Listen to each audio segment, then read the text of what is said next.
Hello guys नमस्कार। हामी यहाँ अहिले वनभोजमा आइरहेका छौँ मात्र 3 जना साथीहरू भएर र म पहिलो रहेको छु। हेर्न सक्नुहोस्, म अनमोल द ग्रेट। त्यसै साथ यहाँ रामप्रसाद हाई रामप्रसाद नेपानेज्यू र त्यसै साथ हाम्रो एउटा यहाँ दुष्यन्त काफ्लेज्यू।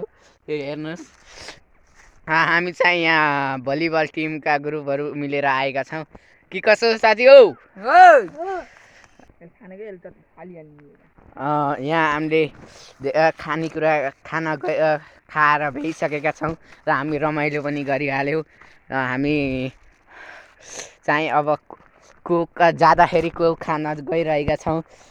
यहाँ साथीहरू कोक खान तर्बिरहेका छौँ। हेर्नुहोस्, हामी चाहिँ यहाँ भलिबलको ग्रुप आएका छौँ। म चाहिँ फर्स्ट सटर देख्न सक्नुहुन्छ। उहाँ चाहिँ ब्याक सटर, उहाँ चाहिँ लिफ्टर हुनुहुन्छ। हेर्नुहोस्,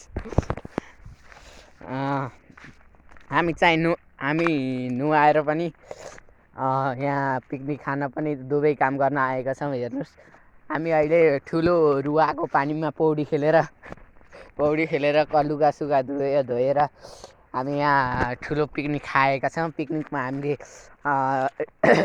हामी 3 जनाको लागि मात्र 1 किलो मासु, 2टा भुजा पकाएर खाएका छौँ भने हामी त्यसपछि 3 हाफ चाउमिन चाहिँ पकाएर बनाएर लिएर आएका थियौँ होटेलबाट 3 हाफ चाउमिन। हामी चाहिँ 2 लिटरको स्प्राइट ल्याएर कोको कोला लिएर खाने छौँ भने अहिले जाँदाखेरि खानेछौँ।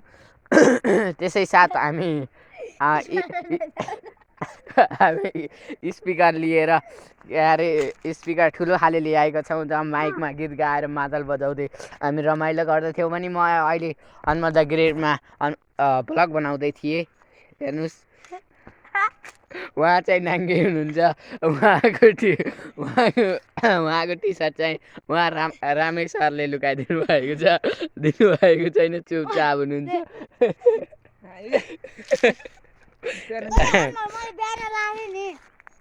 हामी बसेको ठाउँ चाहिँ यहाँ हेर्नुहोस्, यस्तो छ वन जङ्गल। हेर्नुहोस्, त्यसै हामीले यहाँ वनभोज गरेका होइनौँ। आजको मिति चाहिँ 2082 साल 9 महिना पुसको। आज कति गते अरे रामु सर? रामु सरले मिति ठान्नको लागि भजन गाउँदै हुनुहुन्थ्यो, जसमा देखेका छौँ। आज पुसको 12 गते रहेछ। फाइनल्ली हामीले पत्ता लगाएका छौँ। भने अहिले हामी यसपछि साँझ पर्नको लागि रहेको छ। अब हामी रातको 7 बजे 7:30 बजे घर जानेको विचारमा छौँ। अब हामी राति चाहिँ मोज गर्छौँ आजको वनभोजको। हामी वनभोज आज बिहान होइन, दिउँसोको 12 बजे 12:30 बजे आइएको थियो।